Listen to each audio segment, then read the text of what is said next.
propriedades coligativas estuda o efeito ocasionado pela adição de um soluto não volátil a um líquido puro. Então, quando a gente adiciona esse soluto não volátil, aumenta o número de partículas dentro do líquido, aumentando a concentração, que nos interessa em mol, principalmente se estiver comparando solutos diferentes. Pode ser em mol por litro, a molaridade, ou em mol por quilograma, a molaridade. Então, mais partículas do soluto não volátil, maior a concentração em mols, maior o efeito coligativo. Bom, o que é, moçada, o efeito coligativo? O abaixamento da pressão de vapor, que nós chamamos de tonoscopia, o aumento da temperatura de ebulição, ebulioscopia, o abaixamento da temperatura de congelamento, chamado de crioscopia, e ainda o aumento da pressão osmótica, que é a osmose, tá? Lembre, pessoal, que osmose é a passagem de líquidos por uma membrana que só permite a passagem de líquidos. Sempre do menos concentrado para o mais concentrado. Da solução hipotônica para a hipertônica aí. Moçada, para tu lembrar isto aqui, lembra que nós temos o nosso macetinho do para você. Então, quando eu adiciono o soluto não volátil, a pressão de vapor diminui, a pressão osmótica aumenta, a temperatura de congelamento diminui e a temperatura de ebulição aumenta aí, tá? Agora, moçada, assim, como que eu estudo o abaixamento real, tá?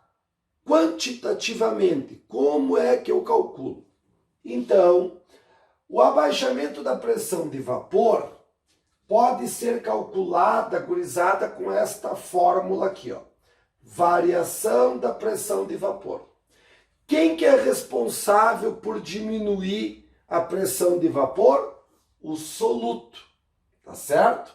Então, por isso eu tenho aqui a fração molar do soluto, vezes a pressão do líquido puro. A água, o etanol, o benzeno, o solvente que a questão te der. E aqui o fator de Van Hoff, tá? Como que se calcula a fração molar?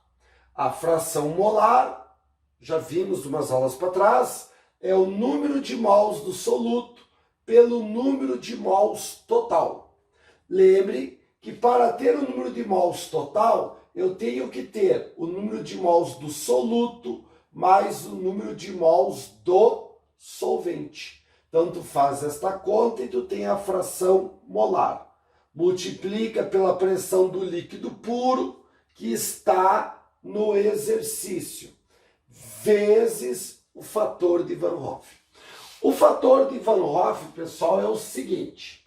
Se eu tenho um composto covalente, um composto orgânico, tá certo? Um soluto orgânico, ele, quando colocado em água, ele não vai se transformar em íons, tá certo? A menos que esse composto covalente seja um ácido, porque nós sabemos que os ácidos, quando colocado em água, se transforma em íons. Mas compostos covalentes, como aqueles da orgânica, quando colocados em água, não se transformam em íons. Portanto, o I sempre vai valer 1. Então, compostos orgânicos, esses I aqui, pessoal, sempre vai valer 1. Bom, Mas se o soluto formar uma solução iônica, aí, moçada, depende.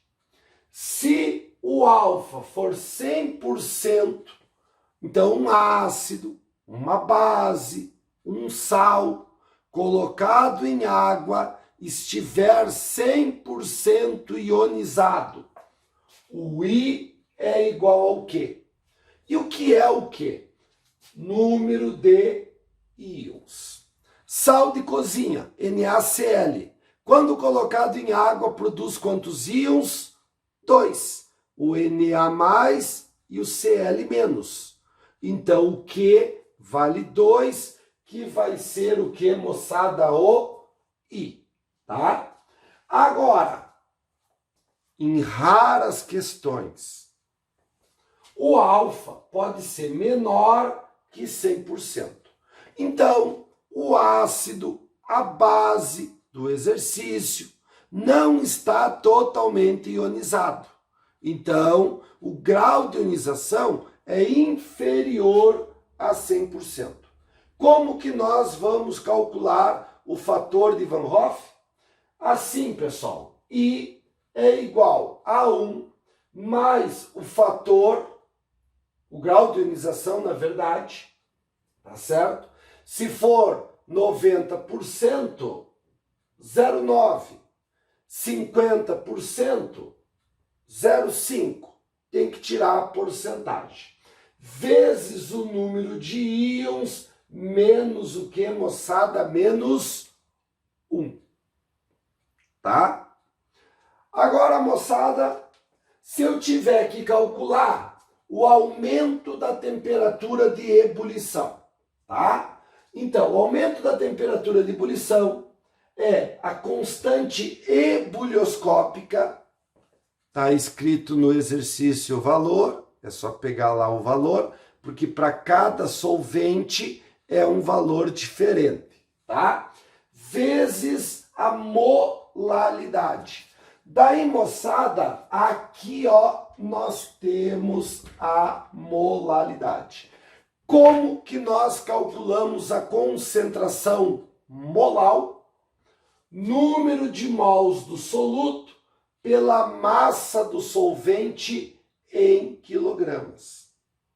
Ou, abrindo o N1, massa do soluto dividido pelo mol do soluto e ainda vezes a massa do solvente em quilogramas, tá? Então a gente tem a molaridade e aqui, gurizada, o I, que é o fator de Van Hoff, tá? E se eu tiver que calcular o abaixamento da temperatura de congelamento, vai ficar, moçada, igual a... Então, ó, o abaixamento da temperatura de congelamento é a constante crioscópica, está no exercício o valor. Cada líquido puro tem um valor de constante crioscópica, vezes a molaridade, vezes o fator de Van Hoff, tá? E ainda, moçada, a pressão osmótica, que quando a gente adiciona o soluto, a pressão osmótica aumenta. Então, a gente usa a equação de Clapeyron. Puta véia nunca recusa tarado vezes o I.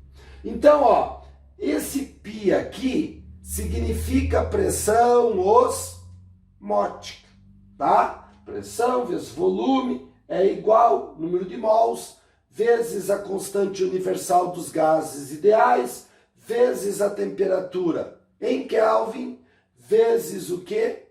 O I.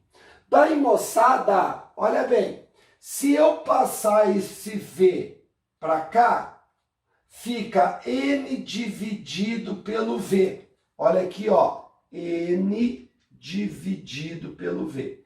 E o que é o N dividido pelo V, pessoal? É a molaridade. Então, a pressão osmótica pode ser calculado também pela molaridade vezes a constante universal dos gases ideais, vezes a temperatura em Kelvin, vezes o fator de Van Hoff, tá? Então, ó, pela equação de Clapeyron, ou gurizada, um ajuste aqui entre volume e número de mols, que vira molaridade.